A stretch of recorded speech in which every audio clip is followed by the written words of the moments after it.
Yeah, I didn't know that. I did not know how to explain that kind of language, but you see, languages is so vast that you can't even imagine how vast the languages is. you can go around, you can have some blah, blah, blah, and maybe one of those you see, before we went to Kenya,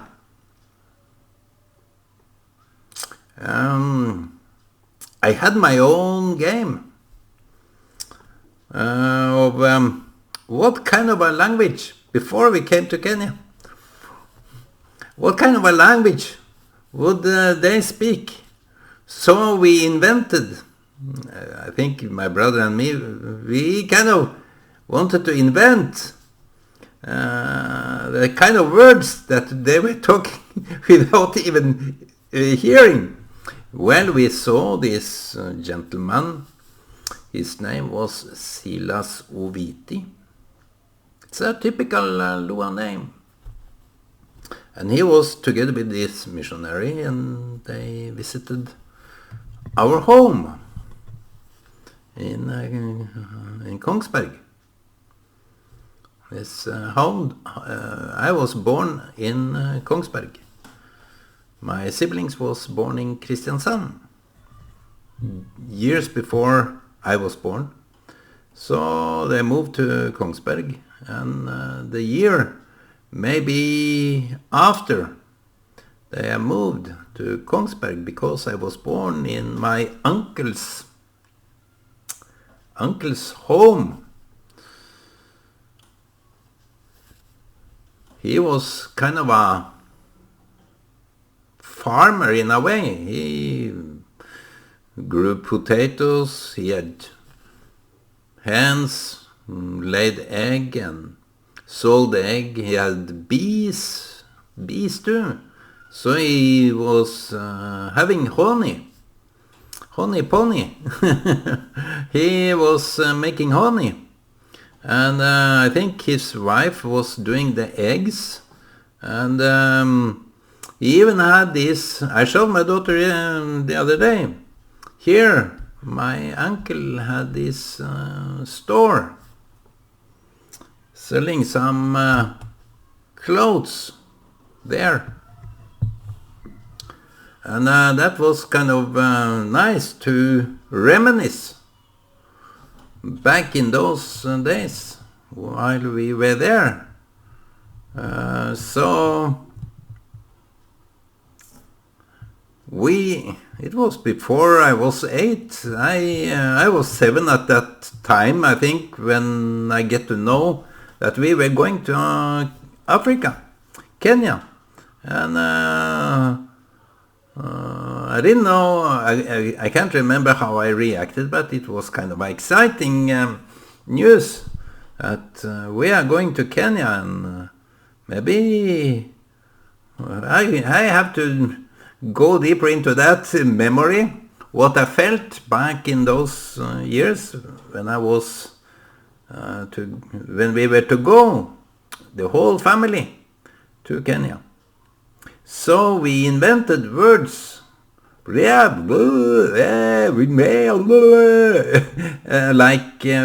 what we, but you wouldn't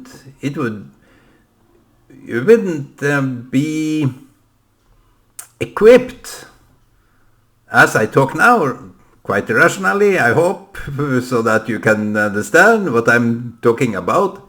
But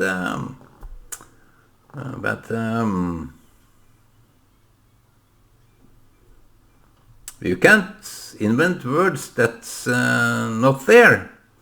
That nobody would talk like nobody would do that. It's just crazy people that do that. But we tried to come up with the words that may strike one word from that place we were going to.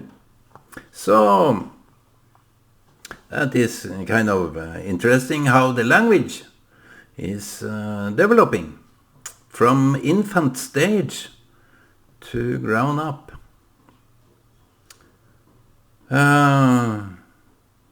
Language.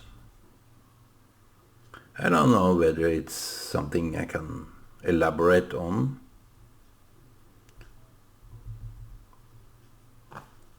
I don't know. It takes time. Language takes time.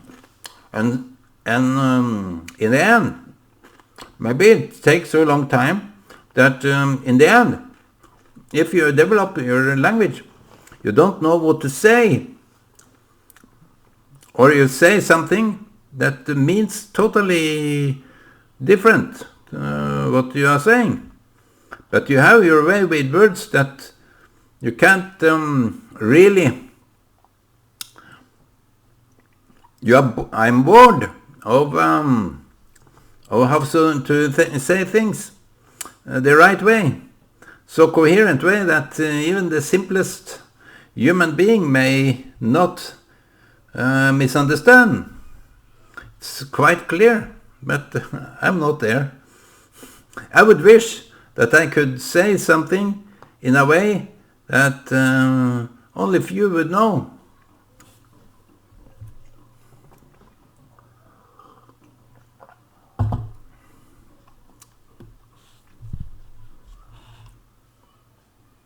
Sometimes you have these rhymes and way to speak that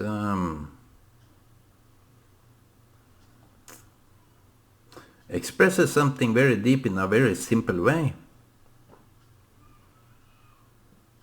It's kind of artistry to make that happen. I'm not there. And I don't really know what I'm good at with in the terms of language. But in order to cope with the rest of the world, we try to keep it simple. Sometimes we have this feeling that everything is out there, language-wise, that what you are talking about. I grew up with this feeling that everything is not as you see it. That's my world back in those days. Not that I shouldn't believe in my own view, but it was just like that. Coming to someone that was in the vicinity of people, they said, "You got it all wrong." That was their feedback on me. "You got it wrong, Ole. Everything I said, how I viewed things." Standard response for that was, "You got it wrong." So I had this, I adopted some kind of what is real. I was met with this kind of rhetorical response. Whatever I said was wrong. And in a kind of a belittling way. And when I tried to ask what then is right, explain to me that my experience as I see it is wrong.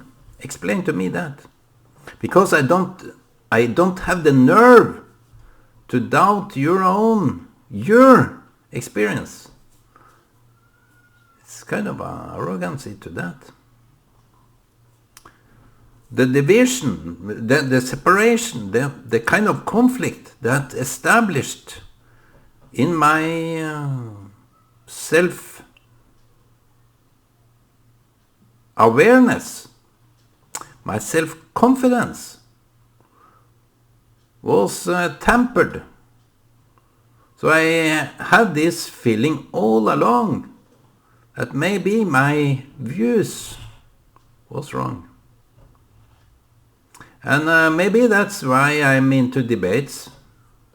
I don't really know. But this kind of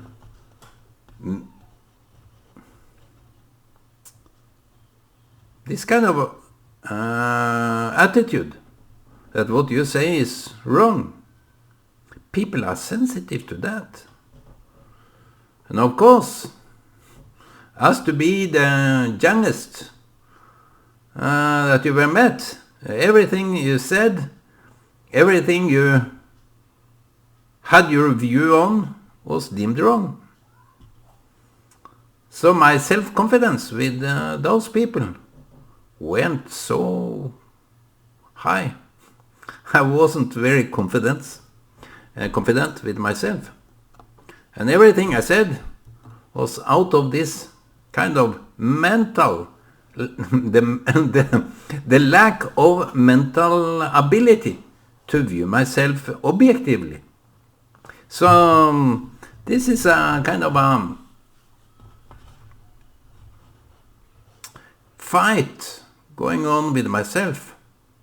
When people put that kind of belief in you, that you are not good enough, you are not bright enough, your perspective is not correct, what we say about your own kind of experience is the correct. I felt smashed in the face every time. Those people, can you call them people? Can you call them human beings?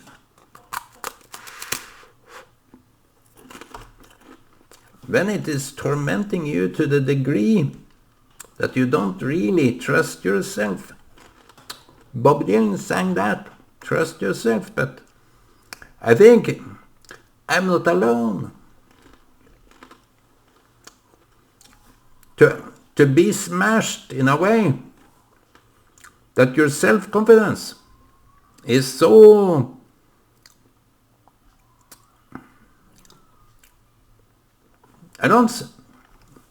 it's different. I don't want to put it in a very simple way, because I think I grew some self-confidence being that guy. I think I developed a self-confidence out of being tormented over and over again, of being belittled, doubted, and viewed as mental sick. That's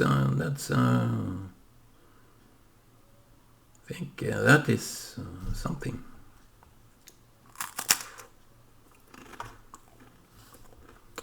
I started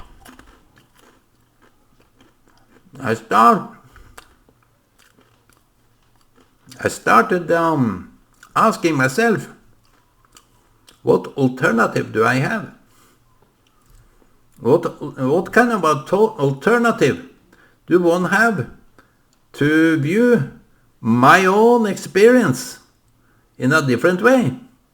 Because you can, of course, if you do something to me, I would ask, why did you do it? So that I can get the right impression. I can control or adjust my own view of what people are doing to me. And but that in a way needed to be developed over some years of maturity, that you learn that not only your own views is right, you have to, in a sober way, react to people in a more pleasant way than attack them in a confronting way.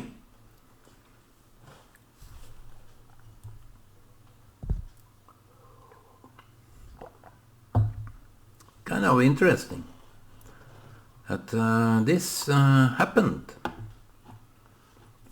while I was growing up, not knowing how dumb I felt.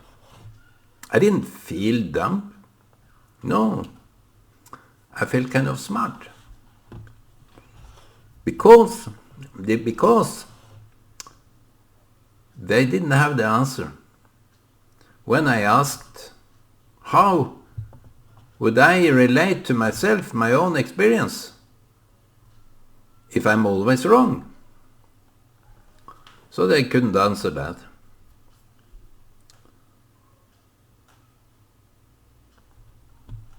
You see, it's a degree of taking away the confidence. People need confidence. And as I've grown to know that the children that such people get will be very differently treated, either with respect or not. So this degree of lack of respect that I was subjected to. People that doesn't regard you as a person with feelings, with some sensitivity. People end up being alone. I don't talk per se about my own. It is a factual experience, but I want to make it relevant to people around. It's a hard thing to say. Some people may see this and say, is he talking about me? That is not my aim.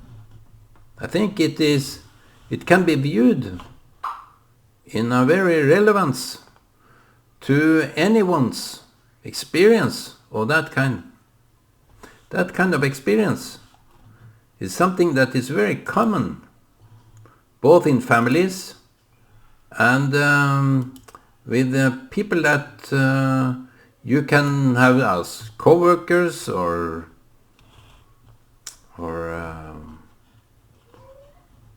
students or whoever, teachers can have this attitude that I am the only one that have the answers. You, by the way, are so out of wits.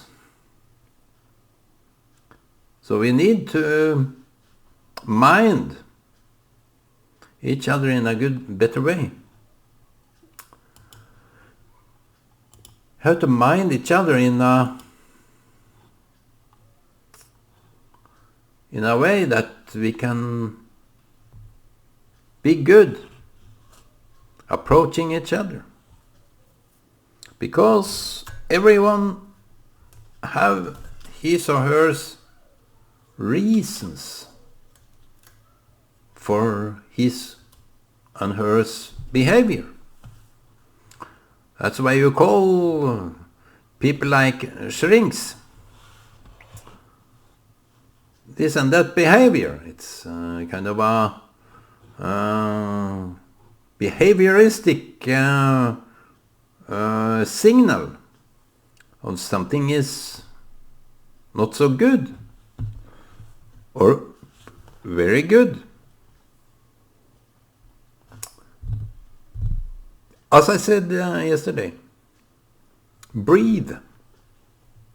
When you have this anxiety, people can get anxiety over such behavior, such attack on the personal, individual self-esteem that you always doubt the person, that can develop into sicknesses.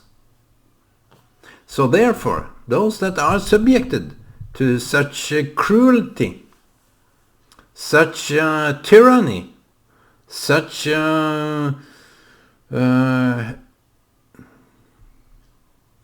horrendous behavior from those that are close by.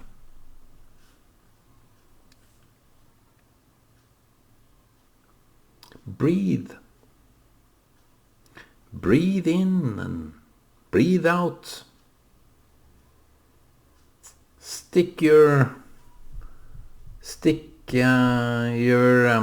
Hold your hands together.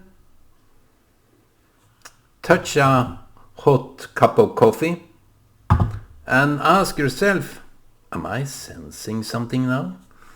Or do I need someone else to define that senses for me? No. So that's why you have people that are also subjected to be used, taken advantage of.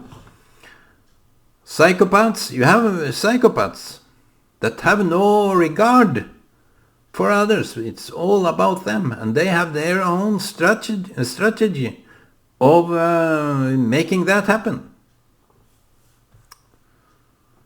People develop different type of tools in order to cope with themselves.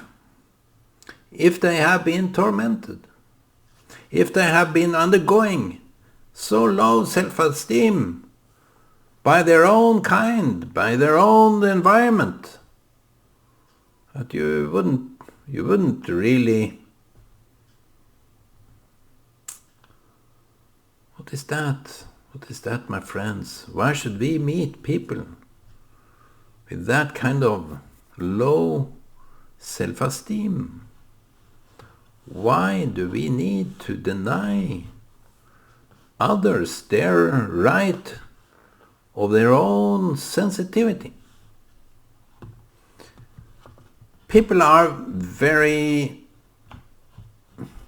I don't want to generalize, but some need to hear some generalizations, if that can be a word.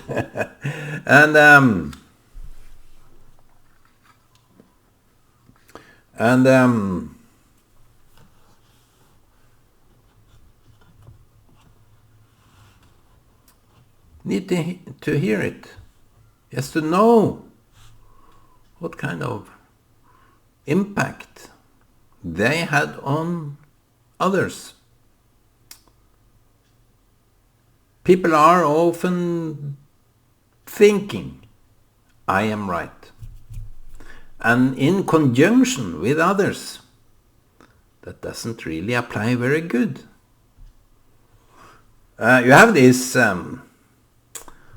if someone has some kind of responsibility, they put on them some higher degree of rights that they wouldn't allow for others. And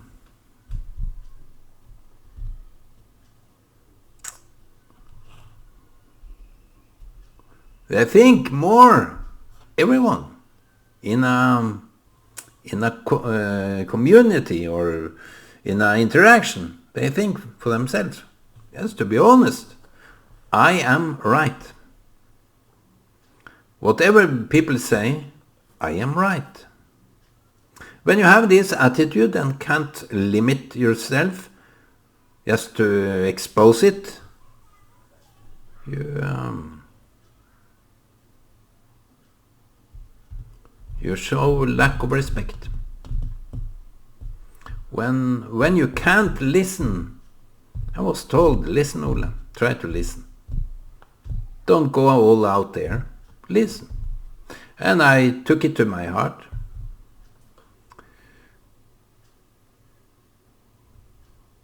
When you are the only one that think you know best,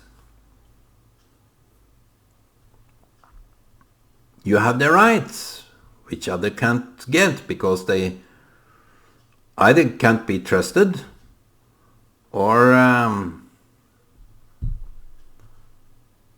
are not equipped enough to have the same rights as you.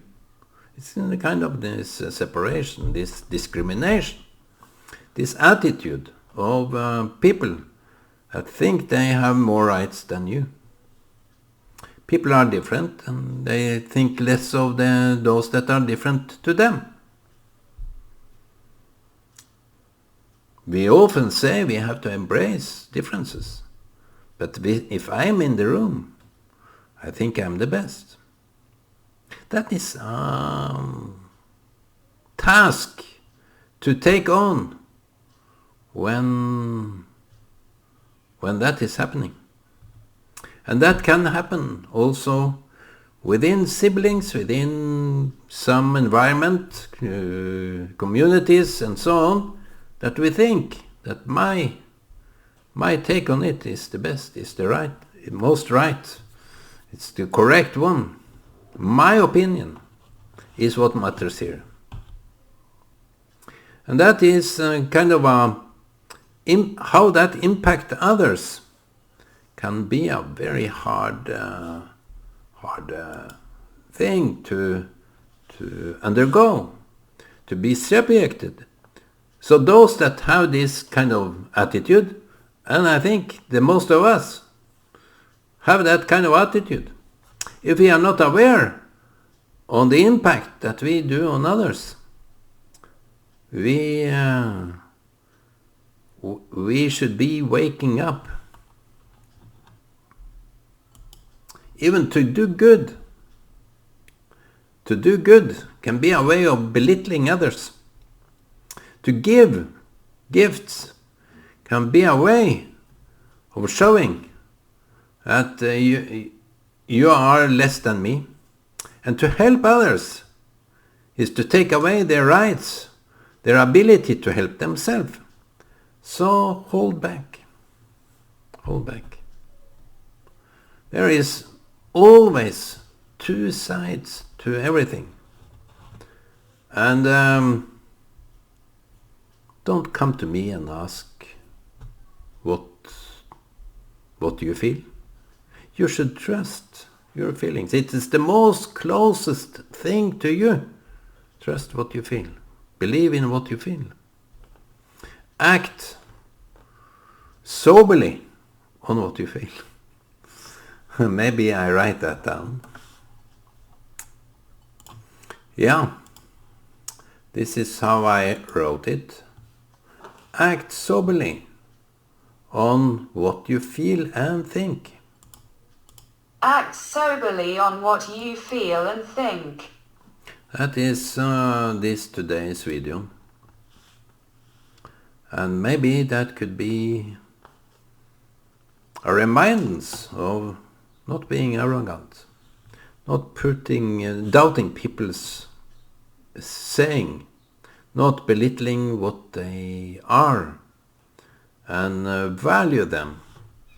In the Bible it's written, value each other higher than yourself, because that can be a service. You can be a service to me. That is the point.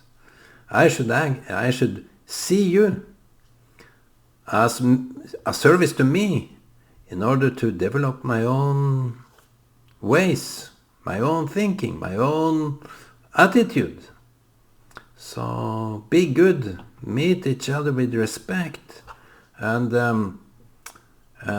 develop ability to honor the feedback you get, even it's hard to take. That should be today's saying.